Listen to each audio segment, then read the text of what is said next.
there's some differences because of different personnel. I think it's going to be similar in a lot of ways, though, in that we'll have 5 guys on the floor that can score.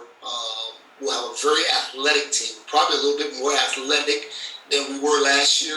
Maybe not as, from a skill perspective, when you lose Charlie Moore and Cam Auguste and Sam Wardenberg, 3 highly skilled players, you lose a little skill. But, with Nigel Pack and Norshad Omier and Wiggle Poplar replacing those guys, where you lose in skill, you may gain in athleticism. So I think you'll see a very athletic and fast-paced group this year.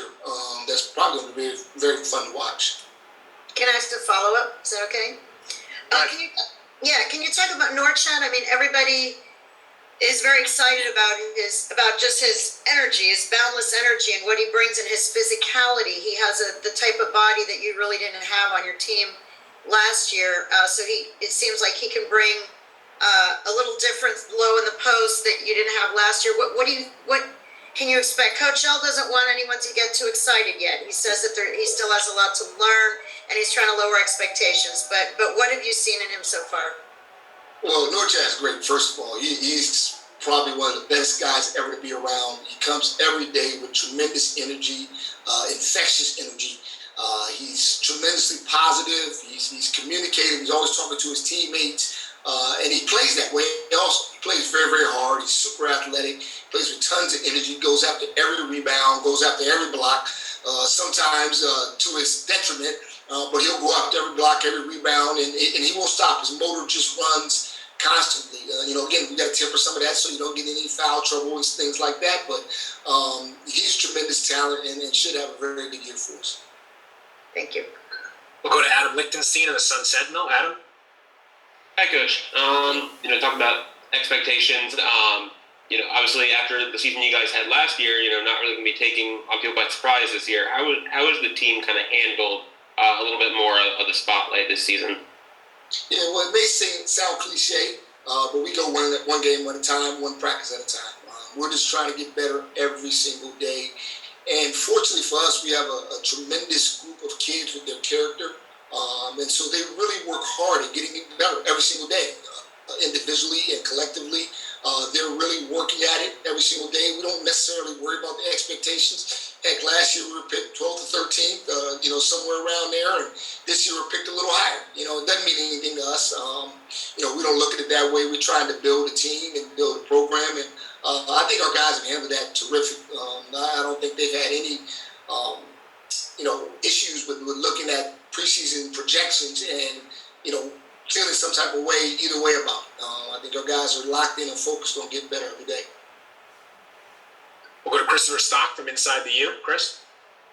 Hey, Coach, I was curious with Nigel, how much either film that you guys worked on or to learn more about him. Did you guys watch a lot of K-State stuff and learn? And just saying that all guards are different, but maybe the process to try to get the most out of his skills?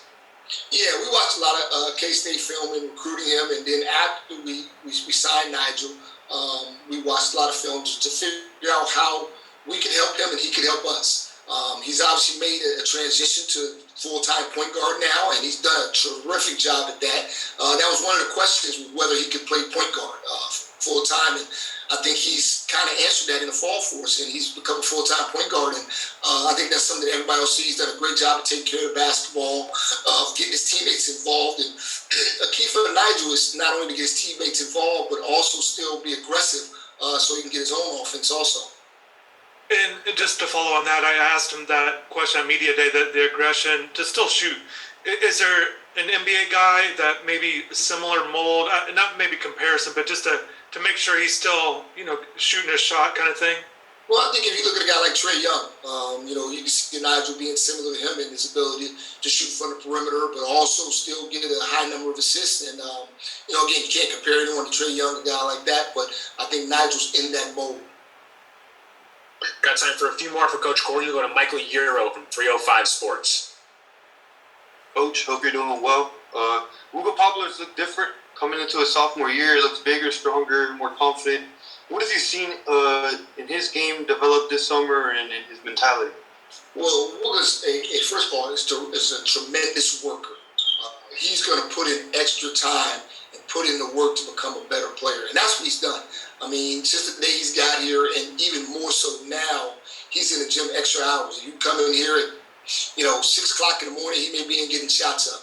You come in here at 9 o'clock at night on a Wednesday or Thursday, he may be getting shots up. And all that work that's done in the dark comes out in the light. And I think you're seeing that for Wooger right now in his development. He's put in the time and put in the work, and it's showing a little bit for him. Okay, last two for Coach Courtney. We'll go back to Adam and then to Michelle. Again, so kind of like a general question, but when a guy transfers in, Nigel, Norshad, Jordan Miller last year, how much do you as a coaching staff talk to them and work with them? If he comes in and says, well, I did this here, and you guys say, well, we want you to do this here, something a little different. How do you guys, I guess, mesh those two, different thought processes for two different things? Yeah, well, the only thing that we really, worry about whether we're at their former spot is, kind of how they fit what we're trying to do. In the case of Nigel, Norshad, and Jordan, and you want to put Charlie Moore in that category, all those guys came in with terrific attitudes. They came in willing to do whatever it takes for us to be successful.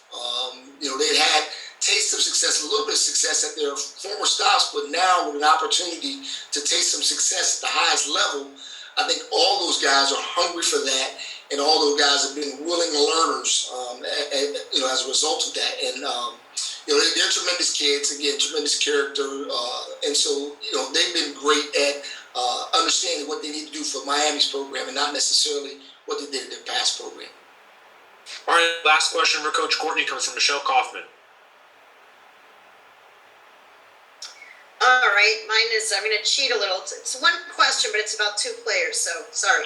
Little split question.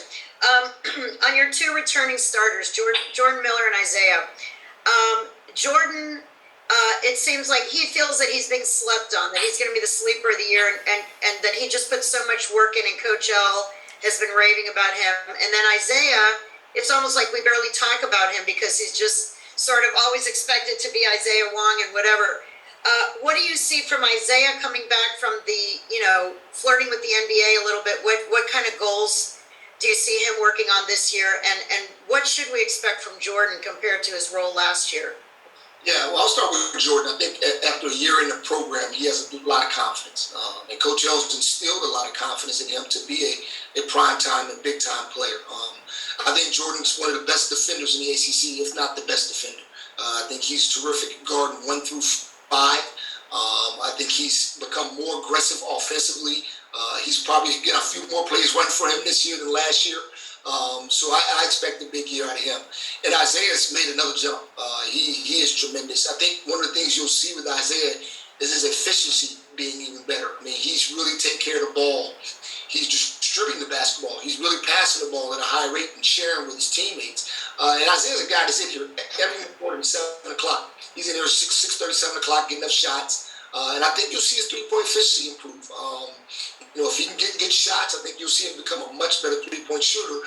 And I think that's one of the things that the NBA scouts told him he needed to work on when he came back to school, and he's definitely worked at it.